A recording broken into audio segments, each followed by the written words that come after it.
Do you have a coin that is the incorrect collar? Maybe an off collar, maybe you think it's a bimetal coin of some sort, or maybe just toned or on the wrong planchet? Then stay tuned, because in this video we're going to cover those subjects. Hello everyone, this is Daniel and you're watching Coin Help YouTube channel.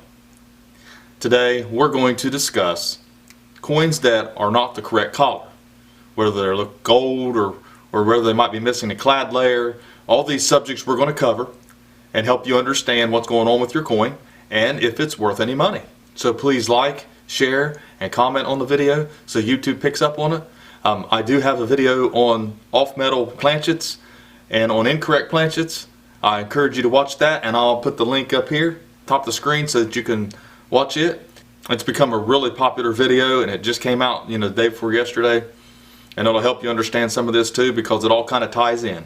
A couple things that I want people to understand who have these coins is that the U.S. Mint only plated copper zinc planchets starting in 1982.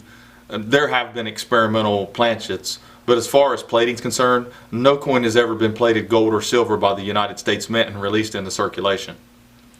The thing about, I see a lot of one side tone coins or the other side's normal. A lot of companies took the state quarters and they plated them. They took Kennedy half dollars and plated them.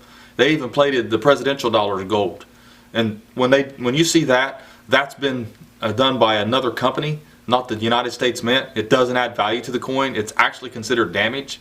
Some people like to collect them, but they are damaged coins. And if you pay high premium for them, you're not getting a good investment value. And also, they end up in circulation sometimes because people break open the sets and realize they're not really worth anything, or maybe the grandkids or kids inherit the collection, so they just put them in circulation. So just remember, just because a coin is toned or has a certain shape on it or looks a certain way, does not mean that the U.S. Mint did that. Usually it's not. You'll see a lot of coins, and I'll have a picture up here and I'll show you, of coins that come out of cup holders. They'll have all kinds of grimy gunk and odd shapes on them. And that's another thing. Die, double die, is actually D-I-E, not D-Y-E. It's nothing to do with the collar of a coin. I know some people have confused that. I've had a couple people come in the shop and confuse the collar of a coin with a double die because it had two different collars on the coin. That has nothing to do with it. A double die is actually a double impression on the die that struck the coin. So anyways, let's look at a few pictures and some values and kind of explain a few things as we go along here and help you understand what's going on with your coin with different collars. I want to show everyone that you can go to heritage coin auctions, sold auctions. You can go to the error category here and you can type in something like missing clad layer. And you can look through and you can see all the coins. I signed in, it's free to sign in, but you have the values it shows you and the grade. The grade's very important with mint errors. Even with mint errors, it's important on value. So you can check out some of these coins yourself and see if you have something that's like a missing clad layer. It does have the weight on some of them. Like on the dime, it has 1.9 grams if it's missing the clad layer. Most coins that are missing the clad layer, only missing the clad layer on one side.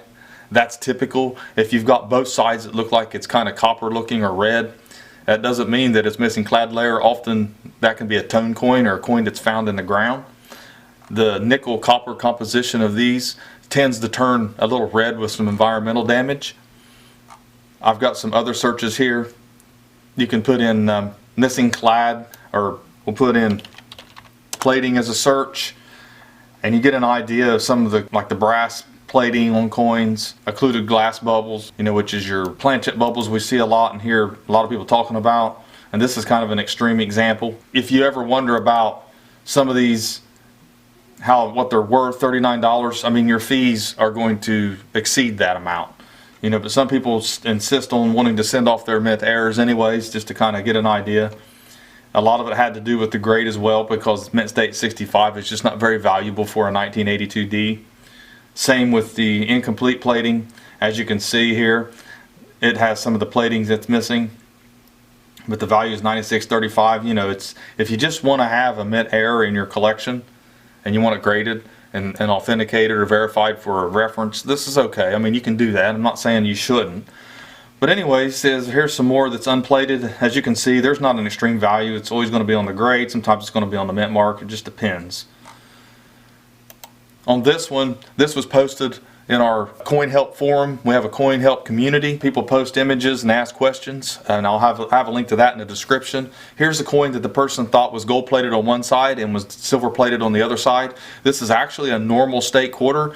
If you look on the edge of the coin, you will see the copper layer. These are clad, so in other words, you have silver copper clad layers sandwiched on each side of a copper core. That's what we have for our quarters, and also our half dollars. Your nickel is a complete alloy, it's solid alloy. Your dimes are also clad, and your cents are plated zinc. So it helps to know that because it helps you understand. If you think you have a coin that has missing the layer or might even be plated, then weigh it. If you weigh it, it can often tell you if it's normal. And like I said, there is some allowances by the U.S. Mint for a coin to be a little over, a little under in weight. Here's an example of the edge of a quarter, a silver quarter, and then a clad quarter. And here's another one here. Here's an actual missing clad layer on a state quarter that you saw earlier. And on this one here, the value is worth having it sent off if it's mint state. But the other side is not. So if you've got both sides looking like copper, typically that's just going to be, as I said before, it's typically going to be a coin that's just toned. Because it's unmistakable once you see that you don't have the nickel copper layer on one side. You can look at the edge and often see that, especially on uncirculated coins. Also, you can go to Stacks and Bowers and you can type in the same thing here. You can type in error and look up error here. And here's one of them that's partially missing the copper plating on it. And as you can see, it sold for $85. I mean, you know, it's not really worth sending off if you're looking for a payday. Here's what they call a black beauty. It's actually an improperly annealed planchet. Sometimes these will be black and won't be a black beauty, but they'll kind of look black. Or they'll be circulated and they'll have maybe some rubs here or there on them. As you can see on the value, $36. I mean, it's hardly worth sending off. I mean, a grade at 65, you want a higher grade anyway, and it's very difficult to get the high grade. It doesn't have full steps. That's another thing. You know, it's neat find, and if you want to put it, Annex would be the cheapest place to send it off to, but it's just not going to be worth sending off to NGC or PCGS. Here is an improperly annealed planchet. You know, when you start talking about improperly annealed and centered planchets, you're getting into the process where these coins, they go through the annealing oven, and sometimes there's copper molecules in there, and it adheres to the coin. It migrates to the coin surface, and then it's actually struck into the coin surface. So then it has that copper on top of what's supposed to look like nickel. It's just not silver though. It's nickel copper. And here is an actual centered planchet. You know, the same thing happens here. You know, just some you know, stray copper migrates onto the surface. You know, they can turn different colors. It can turn really dark. You know, this one here, as far as value, you know, $195.50. You know, it might be worth sending off if you don't have anything in it. You just find it and change somewhere. This is another improperly annealed planchet or centered planchet, 1960. You can kind of see the area where it has a little bit of the nickel layer showing through. Here is an improperly annealed planchet and centered planchet. It also has the darker red. It's not as obvious. The obverse is a little more, it just looks like it's kind of little mottled or spotted or whatever. And on this one, the value is only $37. It's just hardly worth the PCGS fees to send it off.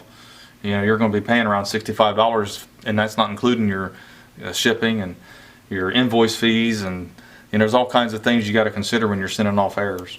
I do have a video, which I'm going to have a link here, should you send off your mint errors for grading, and that's a good video. And here's another one here. I have experience sending off coins and mint errors to PCGS and NGC. What you really want to look for are the varieties. And these are just errors here, and this is a centered planchet. It's this presidential dollar. As you can see, it has it on here, what it is and what the grade is, and here's the value. They're really not worth it. You know, I mean, unless you think it's going to grade 67 or 68, that's really where your value is going to be. Here's another one, 1964, struck on a center planchet. You know, same thing on the value here, 42. And then you have the improperly annealed planchet on a dime. And this is what they look like when it's on a dime. Kind of give you an idea, $74. You know, you're getting into the area where it's still quite not worth it. You know, let's get a little closer look on the dime. You don't see dimes too often like this. A lot of people might think that's missing clad layer on both sides. It's not. You'll look at the edge, remember. Always look at the edge and weigh your coin. You can see the weights and what they need to weigh often on old heritage auctions that have already sold. So I hope that helps you see what different colors on coins mean and what to look for and what to weigh. And thanks for watching my video, and please like, share, and comment. Helps out a whole lot. I love the comments, guys, and I appreciate every one of you, and have a great day.